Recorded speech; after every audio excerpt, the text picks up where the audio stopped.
Chapter 12.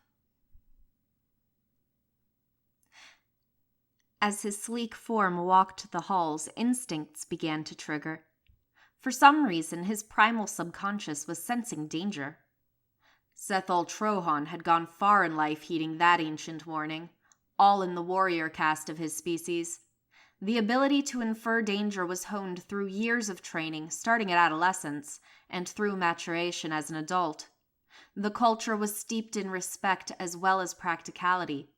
If all could truly understand the danger before them, the honor of the ones who faced it would be recognized in greater clarity. Thus was the way of the claw and sword. There was no honor in facing this danger now, though, and it continued to grow with each passing corner. The Rula had passed information to several Gemind messengers, and those were likely already preparing themselves for warp jump. But his true messages had yet to be delivered. For these, he would need to be in person. Spies were everywhere. Diplomatic formalities aside, the atmosphere in the Citadel was growing thick with tension, and the edges of the lie were beginning to fray. Though it had not been easy, Sethal Trohan had finally begun to fit some of the pieces together, and at the very center of his incomplete picture was that worm, Arazathi. For some reason, the 33rd line had fallen, after holding in perfect unison for cycles. He personally knew several of the second commanders along that line and held them in high honor. Their trust in their first commander had been absolute, and their training impeccable. For that line to suddenly fall? No, it simply did not make sense. That left only one logical conclusion. For some reason, there was someone organizing a collective effort to get personal fleets out of the inner systems. A collective effort so determined that they threatened the safety of the entire Union by sabotaging the one thing keeping them from certain death. Their goals beyond this were unclear, but the reasons he could think of at the moment were not good. If Sethal Trohan could get the word passed to the Sirens in time, their people would spread it across the Black in time to prevent this. He was certain of it. They must not let their homeworlds go unprotected. Not now. Something was wrong, and they had to act with caution. Ducking in behind a pillar in the secondary halls, he slipped through a separation between the thick stone blocks that held the structure. Such alleyways were uncommon, and generally the result of simple weathering and age, but this one was slightly different. Slowly the passage began to widen, until the Rula was once again capable of walking comfortably. A secret room awaited him, and within it stood no one. That was wrong. Sethal stiffened as he focused his instinct. The danger was closer, very close. He almost lashed out with violence in response to a light touch on his front legs, but thankfully he held himself in control. The floor of the dim room blurred, and the Oxot diplomat revealed himself, crouched belly to the ground as low as it could go. "Friend Rula, you must flee. Now, while there is still time." His hushed voice licked out at Sethal's translators. "It is worse than we feared." Kneeling down, Sethal listened as the Oxot continued in urgent, hushed tones. "I saw what I should not, and told one who could not protect himself. His death weighs down upon me, friend Rula. His song will not sing again." The diplomat's voice grew angry. "The siren tried to run, but they held him down and gave him up.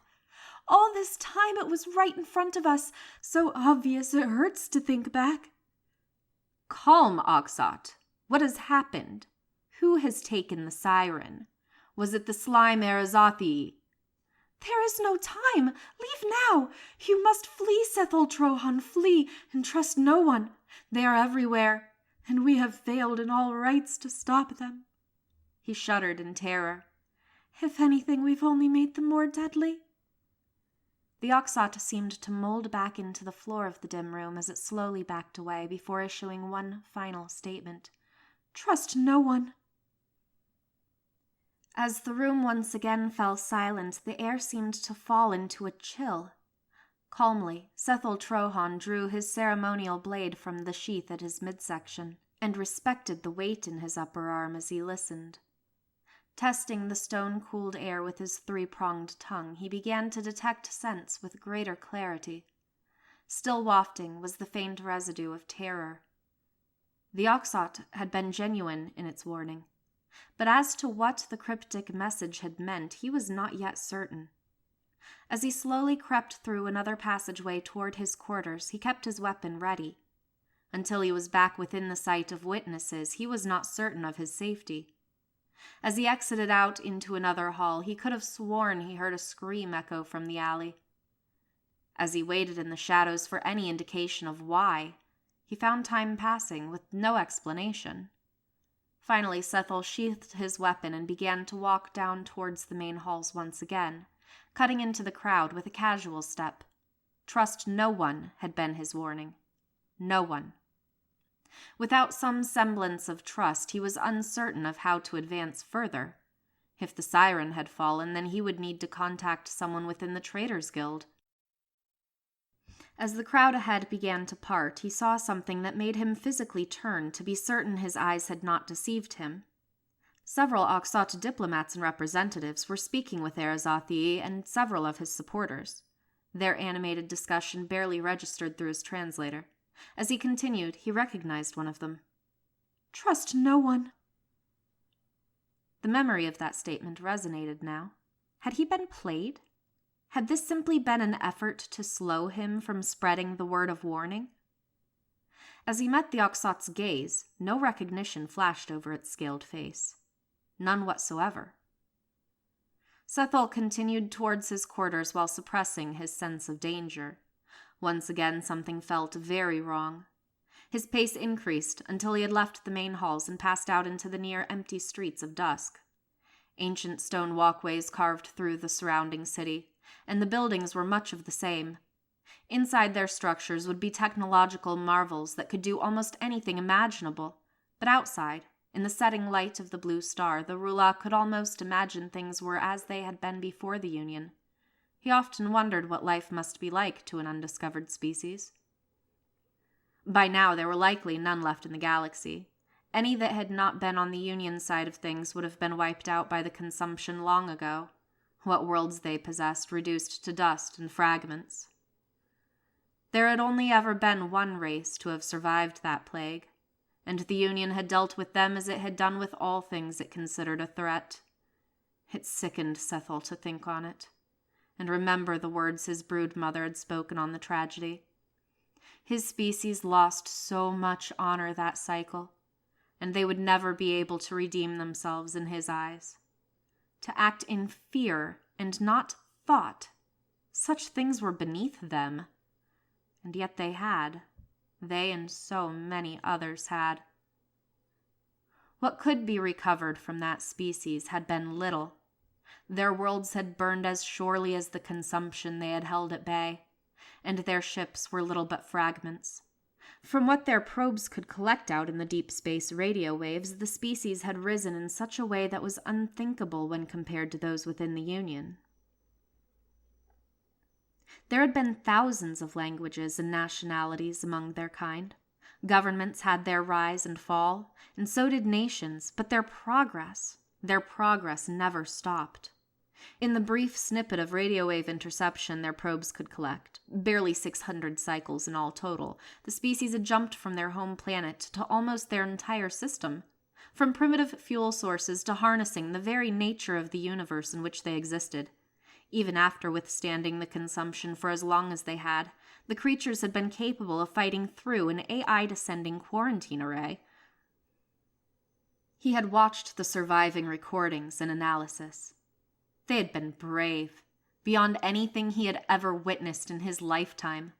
They had not simply stood and defended their last world, they had charged death itself to protect it.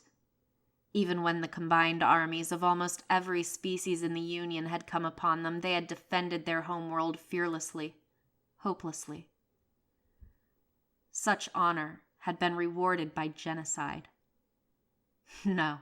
For their participation, the Rula would never be redeemed. No matter what others said or did, his kind remembered, and it pained them. Every cycle until the void had consumed all else would they regret. Lost in his thoughts as he strode through the quiet streets, Sethel Trohan was almost caught fatally off guard. An ambush had been set. Seizing his instincts, he threw himself to the side as a light round passed where his skull had been a mere instant before. As he curled his flexible spine and tucked his limbs into a roll, a secondary shot glanced his more thickly skinned torso. Dark brown blood oozed from it as he drew his weapon to the flat to deflect a third shot. There were 5 visible enemies now, all of which were armed, and several of which were Sika. This would not be an easy fight, not even for a veteran Rula in his prime. Though Sethel Trohan was a veteran, his prime was long past. This night, he might finally embrace the dance. Launching himself forward, his limbs splayed out to the side, allowing for a nimble cartwheeling dodge as another round of shots were fired. In an instant, he had closed the gap between himself and the first of his attackers, and in another, the creature was down. Straining to the very brink, he stood onto his hind legs and lifted the Sika's corpse with 3 of the 4 arms now available, while keeping the other free with his weapon as he advanced. By the time he had made his way to the next opponent, it was barely holding together, but it had absorbed more shots than he could afford to. Discarding it, he quickly found himself engaged in a duel. Whoever these mercenaries were, they had been trained in the art well, and he soon found himself pressed on a disadvantage. Still, he kept the assailant between him and the other enemies, keeping their shots at bay with its presence. He was stalling now, and it could not last. A low strike crippled one of his mid-limbs, and a gash appeared along his back as he ducked a vicious swing to deal the killing blow to his closest enemy. As soon as the Sika corpse hit the ground, a solid strumming could be heard through the night air. That was when he felt the impact of certain death. A spike protruded from his chest, and the thin slices near the entry wound indicated a razor head. In disbelief, Sethel Trohan raised his head to see what he already knew would be waiting. Only one species in the Union had the strength to draw back a rotation bow to full tension. A fellow Rula stood only 10 units from him, covered in the shadows of the surrounding stonework. As fluid began to leak from his lips, Sethel Trohan managed to utter a final question before his vocal lungs filled with blood. "Where is your honor?" The question was left unanswered as the Rula stepped into the light. He could see something was wrong about it. The way its legs moved were too mechanical, and its middle arms seemed to hover in an uncomfortable manner between steps. As it came closer, Sethel Trohan could see the dull sheen in its eyes polished by the starlight above. The Rula was his kin no longer. As the red began to close over him, he felt his heart begin to beat in an accelerating pulse. His blood began to flow faster, and his wounds became tight with pressure as his outer layer solidified with the colors of dying cells and sinking scales. It was finally time to dance with death. On the trade ship, Chikrobe couldn't sleep. His well-earned rotations off had begun, and yet he still couldn't bring his mind to rest. The vibrations kept bringing him back to alert. Matters weren't helped by the fact that he could only sleep on his claws. He had tried to muffle them with extra clothing, but he still recognized the sounds as unfamiliar, and it bothered him. His intensified sense of touch was beginning to be more of a curse than an asset, and his mind was growing foggy. This was the 3rd sleep rotation he felt the strange sensation, and it was pushing him into madness. The Oxot rose to his hind legs and stretched his tail for balance as he moved around the cabin, quietly, as to not disturb any of the other engineers in the bunks. Flexing his tendons, he muffled his claws to be more pliable as he moved into the halls. No sleep would come until the mind could be put back at ease, and at this point he would be willing to go on an outwalk to get to the bottom of it. Exhaustion was slowly breaking him down. For an Oxot, sleep was something different than most species. Oxot were one of the rare few species that had vivid dreams during their periods of unconscious recovery. Even rarer still was the trait for such things to slip into their waking minds during exhaustion. Jacob was more than aware of the hallucinations that had begun to swirl around him, their distractions tantalizing, distracting, and sometimes horrific. Shadows flickered where there was no darkness, and passageways seemed to bend on forever when he lifted his eyes from the floor. The halls were wide and slightly rounded as they domed off at their ceilings. Siren ships were always like this, so their songs would travel and echo. Unlike many species, most of their communication was still done individually and not often by broadcast. Jacob had always enjoyed the architecture, far more than the more aggressive alternatives. Now, though, their curved nature seemed to bend back and forth as though the ship was filling its lungs, only to release them in time with his steps. Carrying on past the halls that would take him to the bridge or to the medical bay, he continued down towards the tail end and began to take the ramps down into the belly of the vessel. Lighting was dimmed here when crew were not on rotation duty, and it was generally used for extra storage. It was vast in that nature, and stretched on for hundreds of thousands of units. It reminded him of the journeys many adolescent Oxot would take into the caves of his youth, for adventure, curiosity, and perhaps something more. Each room was large and cavernous, and the few not filled with military cargo were filled with mechanical scrap waiting to be recycled and reused. Jacob wasn't certain why the shipmaster always kept so much of it on hand, considering her status and contracts, but he supposed it was an old habit. At one point the ship must have been in much lower standing, though he found it difficult to believe. The rooms all seemed to resonate with sounds as each metal piece moved or rocked with the wave currents of their FTL travel. Though distracting, they were not the irregular patterns that kept him awake. Those were simply camouflage. He was searching for something more, hidden away deep within the catacombs of the lower levels, far deeper than he had ever needed to go before. Hidden. Two could play at that game. Jacob's skin fell into the patterns around him as he crept onward into the crypts of the ship. He would seek, and he would find. Soon there was no light at all. The mind was a strange thing without a planet's cyclic nature to ease it into patterns.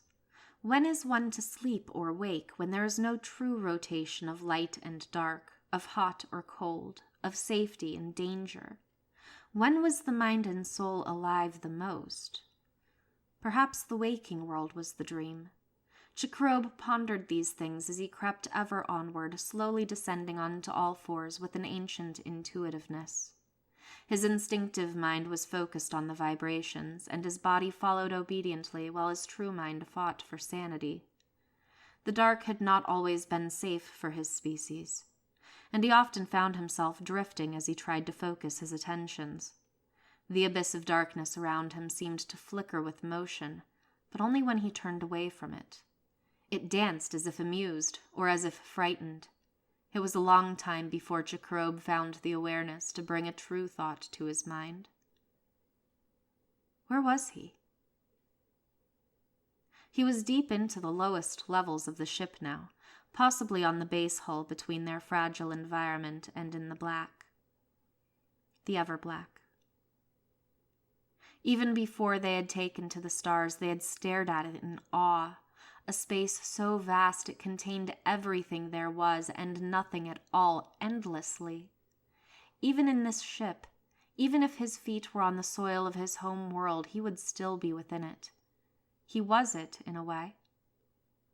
The cool darkness was all around him as he came to a halt and stared into it. Colors seemed to peel off into the edges around him as he felt the icy hull beneath his feet. Then he felt the pulses, and he continued on, ignoring the swirling shadows and the figures within them. Soon he felt himself begin to converse with them, quietly at first, then in casual tones. He saw many figures, friendly, surreal, terrifying, but he kept walking onward, ever onward. He imagined the strange, quiet steps of the ship beast, and soon began to converse with yet another hallucination, though he could barely make it out within the darkness that surrounded him. They spoke for a long time, he and the shadowed figure, as they calmly paced down the cold halls. Of things they had seen, people they had met, and of those they had lost. Though Jacob's memory quickly faded, as it always did within the dream, he felt great pain for his spiritual companion. to be lost in the black of the void with no direction. Even the most determined spirit might let go of hope. Onward Chikrobe's scaled feet pushed him, and he soon realized that yet again he was alone. No further shadowy companions, simply alone. Alone but for the strange sounds, only a unit away. Obviously, he concluded aloud to himself, I have slipped into madness. The noise stopped and stared.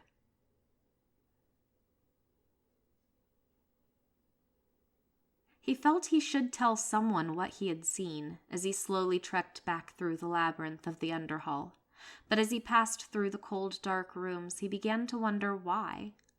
As the light came back with a slow, steady glow, his mind seemed to return as well, and the swirling colors within the dark were left behind.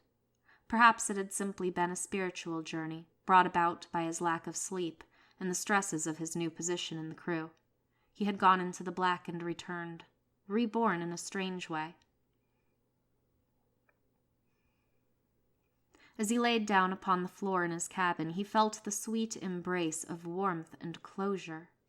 When he finally awoke, Chikrobe remembered nothing but the residual fading touch of a long and strange dream.